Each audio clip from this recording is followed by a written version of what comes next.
Catherine, welcome to the studio. We're also joined by Carrie Mitchell, Wedding Magazine's features writer. Hello, Carrie. Hi there. Now, Catherine, I'm going to start with you. Am I right in thinking that choosing your venue is the first thing that you should do when planning your wedding? Definitely. First thing that you should do, it sets the whole atmosphere for the day.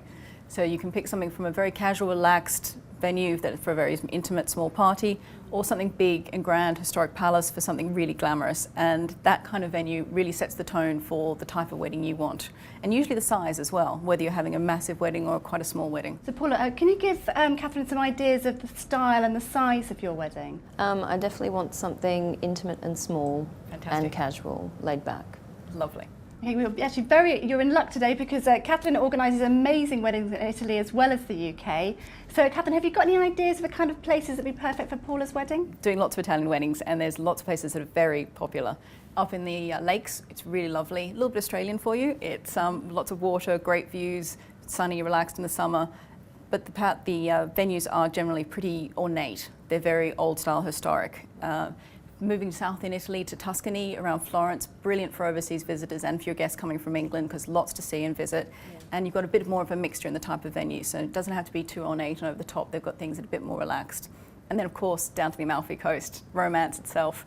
Wonderful sea views, cliffs dropping off, very Australian, but with the fabulous European influence, and just fantastic for you. So I think that might be something to look at. Am I right in thinking that you've organised a few celebrity weddings in Italy? We have. We organised Sophia Lospexter's wedding to Richard Jones in Italy, and we did Rod Stewart and Penny Lancaster's wedding in Italy. How was that? Was that exciting? Fantastic. Two brilliant weddings, very different in styles, but both beautiful. Really lovely. So Karen, I'm just going to bring you in here. What are the key questions that Paula should be asking venues before she decides on which one is the best one for her? You'll have a lot of ideas in your head as to what you might want on the date, but the venue's not necessarily going to allow you to have all the little bits and bobs that you're planning, especially in sort of historical buildings. There's going to be lots of rules and regulations, so you may not be allowed fireworks outside. Smaller things, you might not even be allowed candles or confetti. I mean, that doesn't often happen, but it is a possibility, so you need to check these things. So yeah, just ask everything you can think of, show them exactly what your plan is, and make sure they're happy to accommodate you.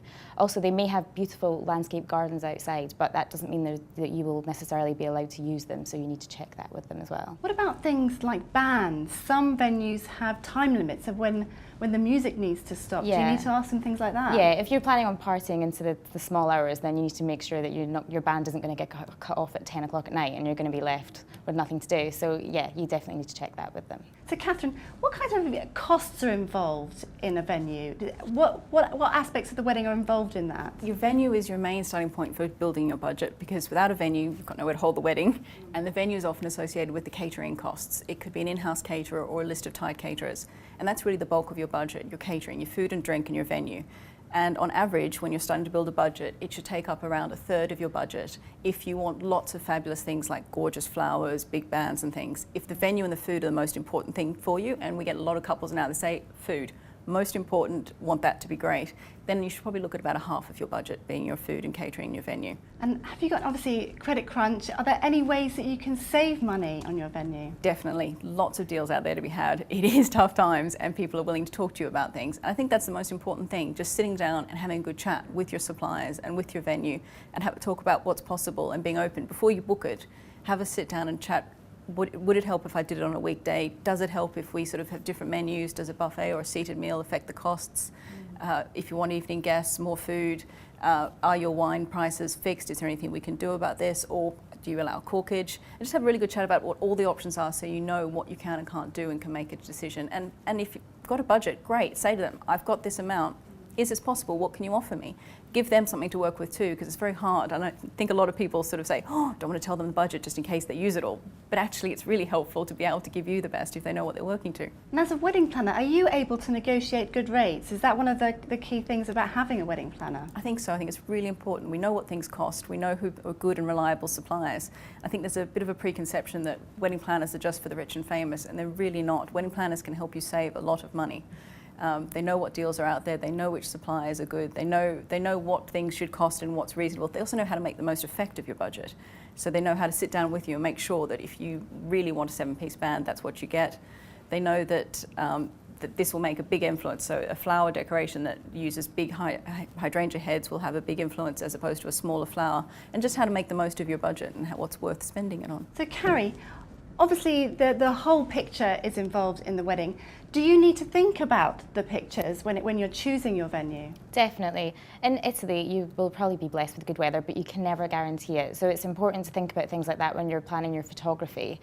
So there might be beautiful exterior shots that you've planned, but if it's pouring down with rain, then you need to have alternatives inside. So make sure you wander around with your photographer and plan all that ahead of the big day so it's all covered.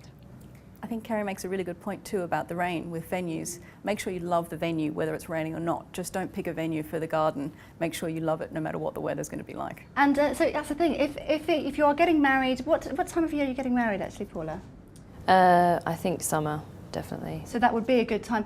But it may be more expensive and you may have problems with where your guests can stay. Are you able to ask your venue if they can do a reduced rate for your guest? Definitely. If you have a venue with accommodation, they should be able to help you out with a preferential rate, because you will be booking well in advance of their normal seasonal bookings. So it's a good idea to ask that from the start. And I think it's very important if you are looking at Italy to remember that August is Italians' main holiday season. So you'll be competing with the rest of the Italians for the great venues and great holiday accommodation. Prices will be higher. Right. So I think it's better to go a little bit earlier.